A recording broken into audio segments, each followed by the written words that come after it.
Formula ఈ కేసులో మాజీ మంత్రి కేటీఆర్ ఏసీబీ ముందు ఈరోజు విచారణకి హాజరైనటువంటి నేపథ్యంలో కేటీఆర్ ఈరోజు అరెస్ట్ అవ్వడం ఖాయమనేటువంటి వాదనలు తెరమీదకు వస్తున్న నేపథ్యంలో ఈరోజు అసలు విచారణలో ఏం జరగబోతుంది, దాంట్లో ఎంత పెద్ద మొత్తంలో అవకతవకలు జరిగాయి, ఆ అవకతవకలకు సంబంధించినటువంటి ఎటువంటి ఆధారాలు ఇప్పుడు ఏసీబీ దగ్గర ఉన్నాయి అనేది మనం పూర్తి స్థాయిలో విశ్లేషణ చేసుకుందాం. ప్రస్తుతం మనతో పాటు ఉన్నారు ప్రముఖ రాజకీయ విశ్లేషకులు, ప్రముఖ సీనియర్ జర్నలిస్ట్ డివిఎస్ గారు. సార్తో మాట్లాడదాం.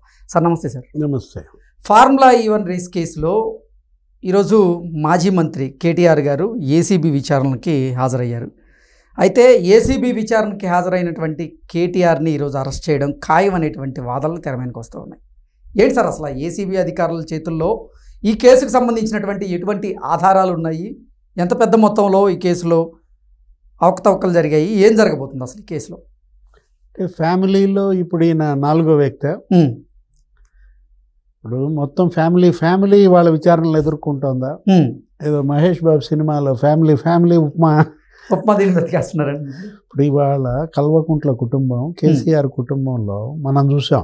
మొన్న కేసీఆరే హాజరయ్యారు. అవును, మాజీ ముఖ్యమంత్రిగా ఉన్నటువంటి కేసీఆర్ మొన్న కాళేశ్వరం పీసీ ఘోష్ కమిషన్ ముందు ఆయన అప్పీర్ అయ్యారు. అదే కేసులో హరీష్ రావు కూడా అప్పీర్ అయ్యారు. అవును, అప్పటి ఇరిగేషన్ శాఖ మంత్రిగా. అసలు ఇక కవిత విచారణల స్థాయి దాటిపోయి జైలుకు కూడా వెళ్ళొచ్చింది. అది వేరే విషయం. అదేంటది? Delhi liquor scam. ఇప్పుడు కేటీఆర్. ఇంతటితో ఆగుద్దా? ఇంకెంతమంది వెళ్తారు?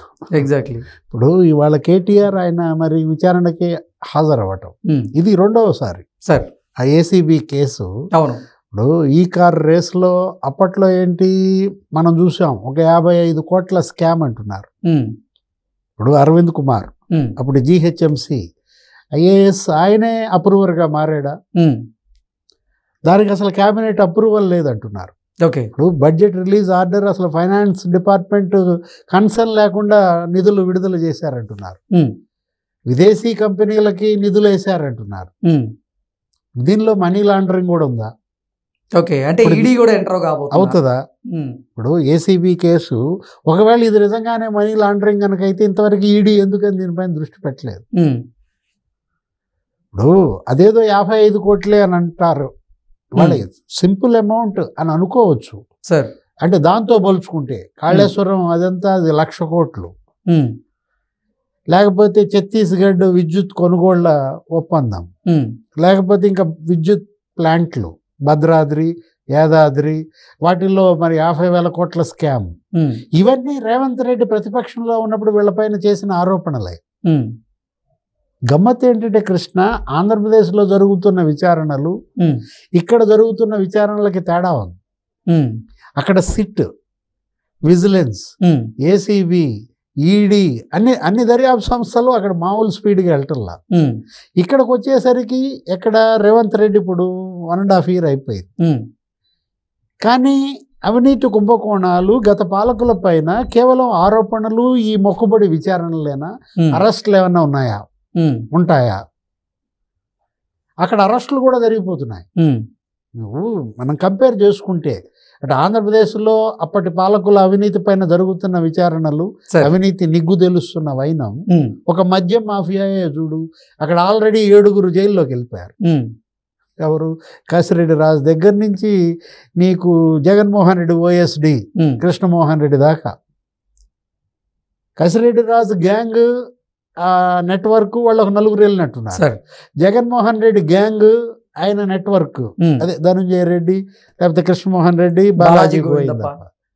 ఒక మద్యం దాంట్లోనే ఆఫీసర్లు జైలుకి వెళ్ళారు, ఆఫీసర్లు సస్పెండ్ అయ్యారు.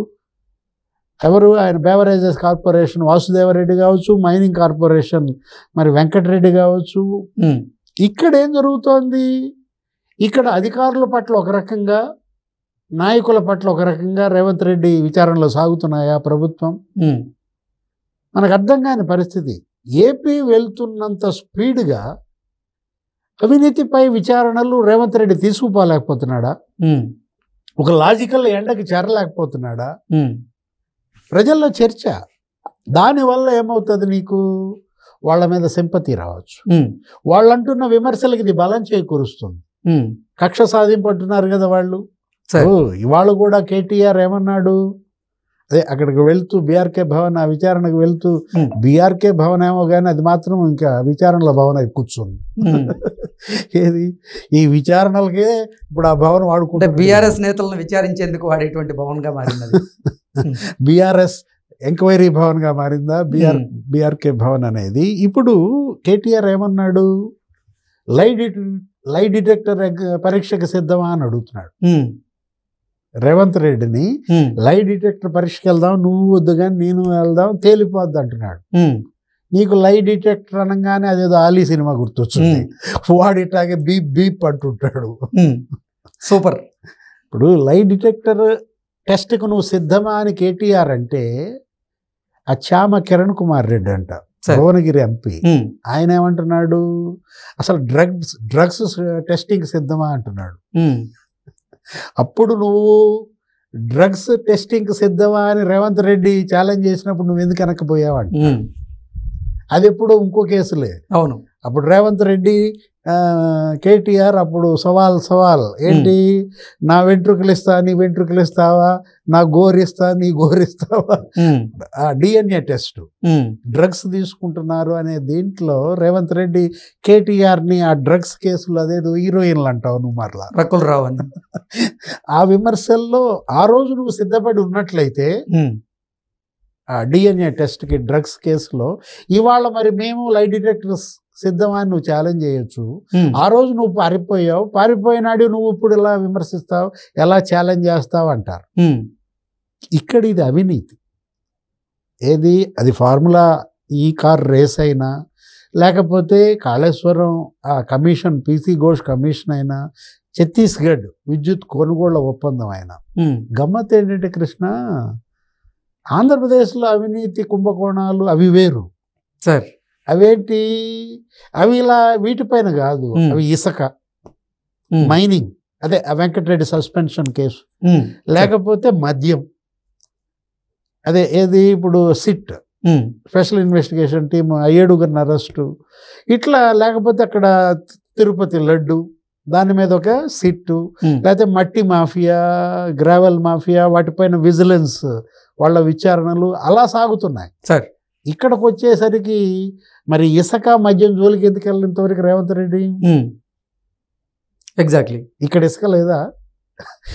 ఇక్కడ ఇసుకలో వీళ్ళంతా మరి ఏంటి ఏమనాలి, వీళ్ళని పత్తిత్తుల శుద్ధపూసల, వీళ్ళు ఇసుకేసినాళ్లే కదా. ఇక్కడ ఇసుక మాఫియా జరిగింది కదా అప్పట్లో. లేదు మద్యం సార్, మద్యంలో లేవా ఈ పందికుక్కలు? ఒక ఆంధ్రప్రదేశ్లో అక్కడ జగన్ క్యాబినెట్ పందికుక్కలేనా ఉంది?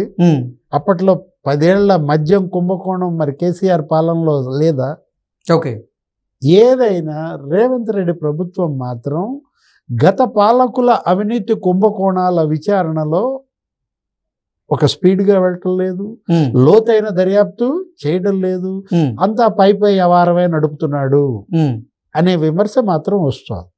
ఓకే. వీటిని ఒక లాజికల్ ఎండకి తీసుకెళ్ళలేని పరిస్థితి. ఇప్పటికి ఎంత అయిపోయింది? 1.5 years 2 ఏళ్ళు వచ్చేసి నీకు 2 ఏళ్ళు తీసిపారాయి, ఇంకేముంది ఇంకా 3 ఏళ్లే సార్.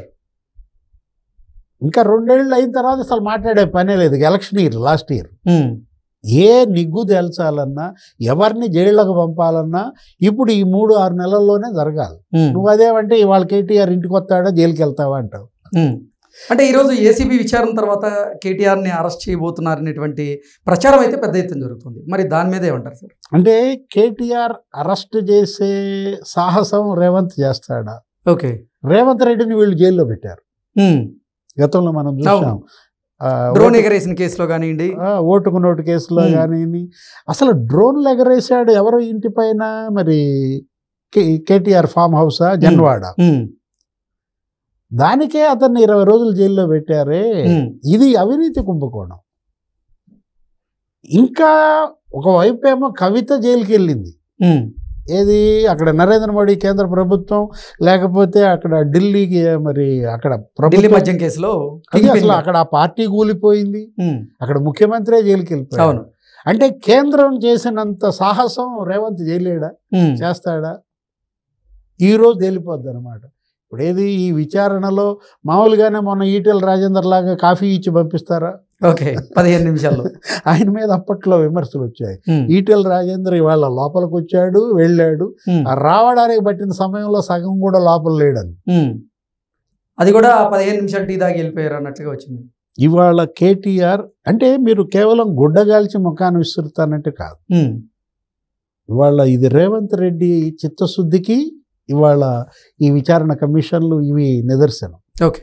నిజంగా నువ్వు గనక ఇది అవినీతి ఉమ్, అని ప్రజల్లోకి బలంగా తీసుకువెళ్ళటం, అవినీతి నిగ్గు తేల్చడం, ప్రజాధనాన్ని పరిరక్షించటం, దోషులను శిక్షించడం, ఉమ్, ఆ దిశగా ఇవాళ రేవంత్ రెడ్డి అడుగేయగలడా అనేది ఇవాళ ఒక చర్చనీయాంశం, ఓకే. ఒక ప్రశ్నార్థకం. ఉమ్. వీటన్నిటికీ ముగింపు పలకాల్సింది రేవంత్ రెడ్డి. రేవంత్ రెడ్డి, ఆయన ప్రభుత్వం. Okay. Okay sir, thank you so much.